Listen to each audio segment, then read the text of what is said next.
चंद्रपूर महानगरपालिकेत भाजप आणि उद्धव बाळासाहेब ठाकरे शिवसेना यांचा महापौर व उपमहापौर झाल्यानंतर स्थायी समिती गठीत होणं आवश्यक होतं.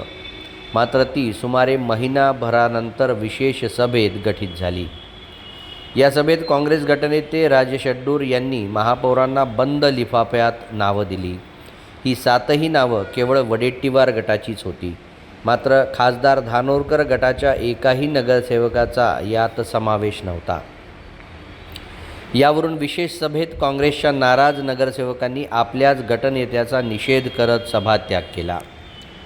तर वेगळी पत्रपरिषद घेत राजेश अड्डूर यांची हकालपट्टी करत प्रसंगी पक्षातूनही निष्कासित करण्याची मागणी खासदार धानोरकर समर्थक नगरसेवकांनी केली.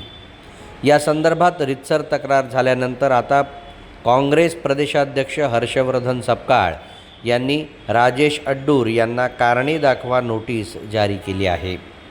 3 दिवसात खुलासा न केल्यास पक्ष शिस्तभंगाची कठोर कारवाई करण्याचा इशाराही पत्रात देण्यात आला आहे.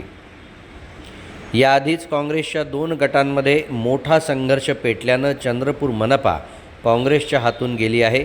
त्यातच आता स्थायी समिती सदस्य निवडीवरूनही काँग्रेसमध्ये उभी फूट पडल्याचं स्पष्ट झालं आहे. आमदार वडेट्टीवार गट यावर आता कोणती राजकीय भूमिका घेते याकडे सर्वांचं लक्ष लागलं आहे.